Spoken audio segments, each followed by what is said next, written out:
Welcome to this tutorial on finding the shortest path in a binary matrix.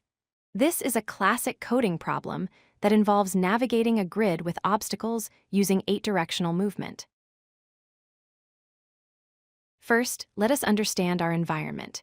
We are given an n by n grid where a value of 0 represents a safe, walkable cell, and a value of 1 represents an obstacle or a blocked cell. Our goal is to travel from the top left corner to the bottom right corner without hitting any obstacles. From any given cell, you are allowed to move in 8 distinct directions. This includes the standard vertical and horizontal moves, up, down, left, and right. Additionally, you can move diagonally, top left, top right, and bottom right. This gives us more freedom than the standard 4-directional problems. The primary objective is to find the shortest path. We define the path length as the total number of cells visited, including the starting and ending cells. If the destination is unreachable because of obstacles, we should return -1. Since we are looking for the shortest path in an unweighted grid, meaning every step costs the same, breadth-first search, or BFS, is the ideal algorithm.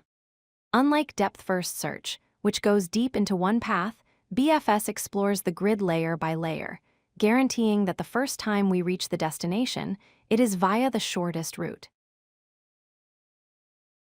Here is the step-by-step logic. 1. Initialize a queue and add the starting cell. 2. Maintain a visited array to keep track of cells we have already processed to prevent infinite loops. 3. Process the queue level by level, keeping track of the distance. 4. If we encounter the target cell, return the current distance. If the queue empties without finding the target, return -1.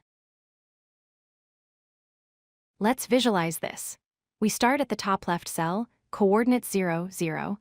We add this cell to our queue with an initial distance of 1. We also mark this cell as visited immediately, so we do not process it again. Next, we remove the starting cell from the queue and inspect all 8 of its neighbors. We check if they are within the grid boundaries and if they contain a 0. Valid neighbors are then added to the queue with an incremented distance of 2. We mark them as visited and continue this process. For complexity, both time and space are big O of n squared. This is because in the worst case, we might visit every single cell in the n by n grid once, and our queue or visited set might need to store information for every cell. To wrap up, remember to model the grid as a matrix, use BFS for shortest path guarantees, and carefully handle all 8 directional checks. Always ensure you mark cells as visited to avoid cycles. Happy coding! If you like this video, hit that like button and don't forget to subscribe.